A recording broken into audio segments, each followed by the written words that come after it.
Hello everyone. आज मैं लेकर आई हूँ आपके लिए एचसीएफ निकालने का बहुत ही आसान तरीका।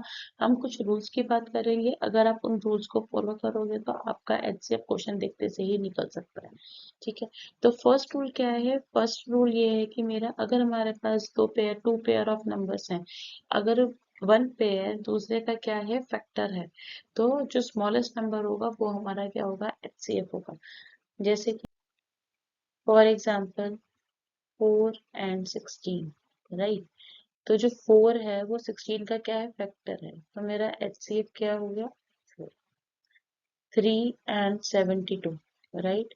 3 इज अ फैक्टर ऑफ 72, तो मेरा एचसीएफ क्या हो गया, 3, राइट। 16 and 64, right. अब देखो जो 16 है इज अ फैक्टर ऑफ 64, तो मेरा एचसीएफ क्या हो गया, एचसीएफ हो गया मेरा 16। ठीक है। सेकंड रूल क्या कहता है? सेकंड रूल कहता है कि if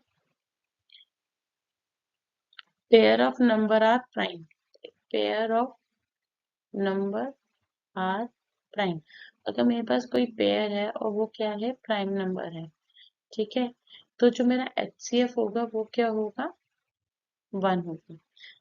for example 3 and 5, right. 3 and 5 है, तो इसका एचसीएफ क्या हो गया, 1। 7 and 11 है, इसका एचसीएफ क्या हो गया, 1। 13 and 19 है, इसका एचसीएफ हो गया 1। अगर मेरे पास दोनों पेयर में कोई भी प्राइम नंबर है तो मेरा एचसीएफ क्या हो जाएगा, 1 हो जाएगा। ठीक है। अब थर्ड थर्ड रूल क्या है?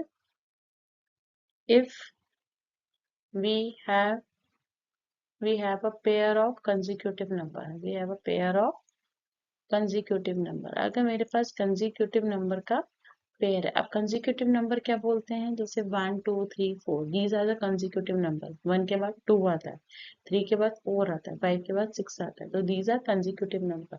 ठीक है। अगर मेरे पास कंसेक्यूटिव नंबर है तो जो मेरा एचसीएफ होगा वो भी क्या आएगा, 1 आएगा, चाहे वो कंपोजिट और प्राइम हो। इससे कोई चीज देख सकते हैं, 2 and 3, तो इसमें मेरा एचसीएफ क्या आ जाएगा, 1। सिमिलरली 4 and 5, ठीक है, इसमें मेरा एचसीएफ क्या आ जाएगा, 1, राइट। 11 and 12, इसमें मेरा एचसीएफ क्या आ जाएगा, 1। अब आप एक चीज और देख रहे हैं, ये प्राइम नंबर भी है, कंपोजिट नंबर भी है, राइट। अगर प्राइम नंबर भी है और कंपोजिट नंबर भी है तो भी मेरा एचसीएफ क्या आएगा, 1 आएगा। हम बात करते हैं 4 की, राइट। तो जरूरी नहीं है कि हमारे पास जो भी नंबर आएंगे वो एक दूसरे के फैक्टर होंगे ही होंगे, पहला। दूसरा, ऐसा भी नहीं है कि वो दोनों प्राइम नंबर होंगे, ऐसा भी नहीं है कि वो दोनों कंसेक्यूटिव नंबर होंगे, और ऐसा भी नहीं है कि एक कंसेक्यूटिव नंबर, एक कंपोजिट नंबर हो और एक प्राइम नंबर हो, राइट। तो अब क्या करेंगे उसमें, if we have a different pair of number, अगर मेरे पास डिफरेंट पेयर ऑफ नंबर, ठीक है, डिफरेंट पेयर ऑफ नंबर हो, for example for example 18, 54 and 81, ठीक है। तो हम क्या करेंगे कि पहले इसके फैक्टर्स बनाएंगे। अब फैक्टर्स कैसे बनाएंगे, कि हम ये देखेंगे कि ऐसा कौन सा नंबर है जो तीनों से क्या हो रहा है, डिवाइड हो रहा है। अगर मैं इसकी बात करूं, ये क्या है, 9 into 9, ठीक है, 9 into 9 81 होता है। अब देखो, अब मतलब कि अगर हम इन दोनों को भी 9 से करके देखें तो हमारा एक कॉमन फैक्टर निकल सकता है, तो ये क्या होता है, 9 into 6, और ये क्या हुआ मेरा, 9 into 2। तो मेरा एचसीएफ अगर मैं देखूं तो मेरे पास कॉमन क्या आ रहा है, 9, 9 और 9, तो मेरे पास ये क्या हो गया, 9 मेरा हो गया एचसीएफ। ठीक है। एक और नंबर देख लेते हैं,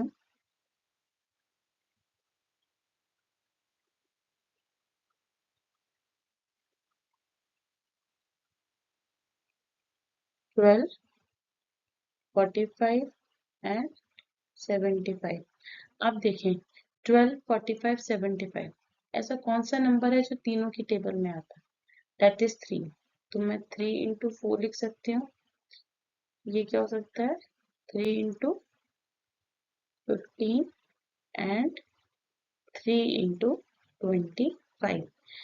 ऐसा कौन सा नंबर है जो तीनों में कॉमन है?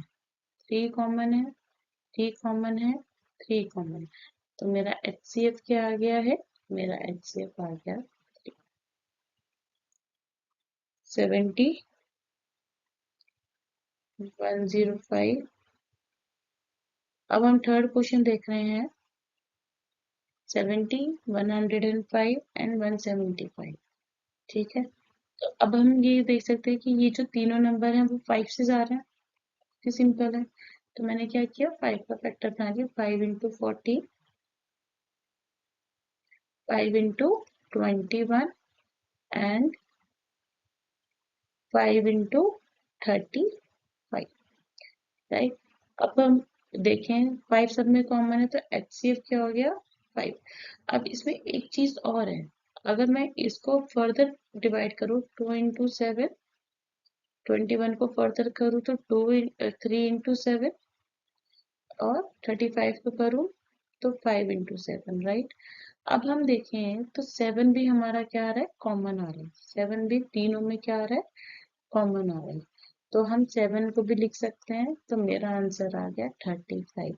तो HCF हो गया मेरा 35। इस तरीके से आप HCF को कैलकुलेट कर सकते हो, अपनी कैलकुलेशन इजी बना सकते हो, बिना प्राइम फैक्टराइजेशन के, बिना डिवीजन मेथड के और बिना फैक्टर निकाले। Thank you.